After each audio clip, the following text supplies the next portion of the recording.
Oke, selanjutnya kita masuk ke minggu 11. Minggu 11 ini tentang gelombang dan suara. Di sini ini tuh soal nomor 5. Di soal nomor 5 mampu menjelaskan fungsi gelombang dan sifat-sifat gelombang.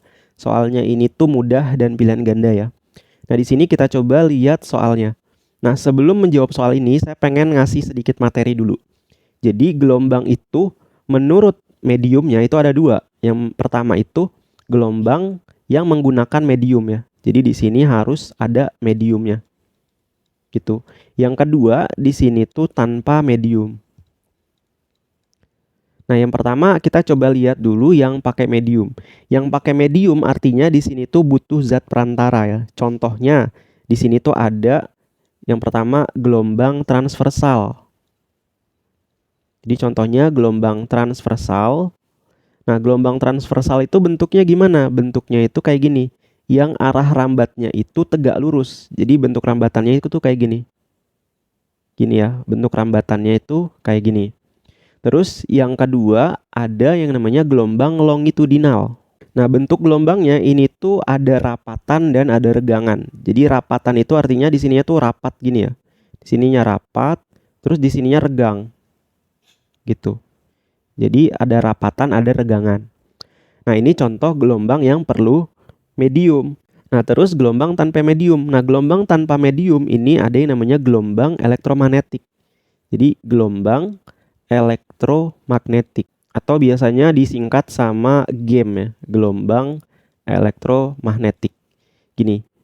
Gitu. Nah, sekarang kita coba lihat ya contoh dari masing-masing gelombang. Kalau gelombang transversal contohnya itu kayak tali gitu atau kayak bentuk ombak gitu. Terus kalau longitudinal itu contohnya kayak bunyi ya, bunyi atau suara. Nah, itu masuk ke gelombang longitudinal. Terus kalau contoh dari gelombang elektromagnetik itu contohnya ini tuh cahaya. Gitu. Ini contohnya cahaya. Selanjutnya kita masuk ke bahasan baru yaitu panjang gelombang. Oke. Jadi panjang gelombang itu disimbolkan dengan lambda. Nah, lambda ini, satu lambda ya, satu panjang gelombang itu diperoleh saat gelombang itu mencapai satu lembah ditambah dengan satu bukit. Gitu. Nah, lembah itu yang mana? Lembah itu yang ini ya, ini tuh lembah nih. Ini lembah. Gitu. Nah, yang ini bukit nih. Gitu. Kalau kita nemuin kayak gini berarti ini tuh satu gelombang. Atau satu lambda itu juga bisa kita tulis satu rapatan ditambah dengan satu regangan gitu. Nah, satu rapatan itu yang ini ya, ini tuh rapat ya. Nah, ini tuh rapatan nih. Ini rapatan.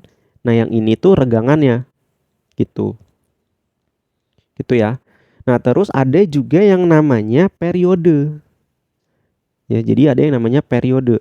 Nah, kalau periode itu disimbolkan dengan T. Periode itu waktu yang dibutuhkan untuk mencapai satu gelombang atau satu lambda. Oke, selanjutnya sebelum kita ke soal di sini saya pengen coba jelasin lagi bahwa gelombang yang perlu medium itu disebut gelombang mekanik ya. Jadi di sini tuh disebut sebagai gelombang mekanik. Nah, gelombang mekanik contohnya itu ada dua. Yang pertama gelombang transversal dan yang kedua gelombang longitudinal. Sekarang kita masuk ke soalnya. Di sini mampu menjelaskan fungsi gelombang dan sifat-sifat gelombang. Manakah di bawah pernyataan ini yang paling benar terkait dengan sifat-sifat gelombang mekanik? Nah, gelombang mekanik berarti di sini gelombang yang perlu medium. Ya kan? Perlu medium nih. Pernyataan yang A, perambatan cahaya adalah contoh dari gelombang mekanik. Ini jawabannya salah. Kenapa salah? Karena cahaya ini itu merupakan gelombang elektromagnetik. Jadi jawabannya salah karena cahaya gelombang elektromagnetik yang. Selanjutnya yang B, gelombang suara adalah contoh gelombang longitudinal. Ini jawabannya benar ya. Jadi ini tuh benar. Karena contoh dari gelombang longitudinal di sini tuh bunyi atau suara. Gitu.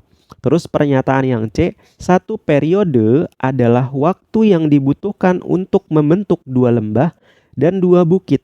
Jawabannya salah. Kenapa salah?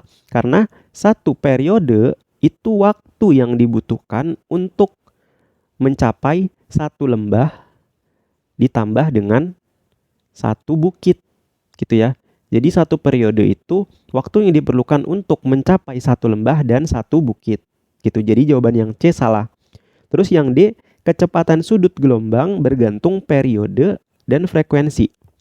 Kecepatan sudut omega bergantung dengan periode dan frekuensi. Apakah ini benar? Jawabannya benar. Kenapa? Karena di sini kita bisa lihat ya bahwa omega itu sama dengan 2pi dibagi T. Atau ada juga omega sama dengan 2pi dikali F. Gitu. Jadi di sini bisa kita lihat bahwa omega ini, kecepatan sudut ini bergantung sama periode. Terus juga di sini kecepatan sudut bergantung sama frekuensi. Nah, rumus-rumus ini itu ada di soal sebelumnya ya, tentang gerak osilasi harmonik kayak gitu. Jadi di sini kalau teman-teman udah tahu rumus ini, di rumus yang di sininya gampang gitu. Jadi mungkin itu untuk pembahasan kita di soal nomor 5. Kalau teman-teman ada pertanyaan, bisa teman-teman tanyakan aja langsung di kolom komentar ya.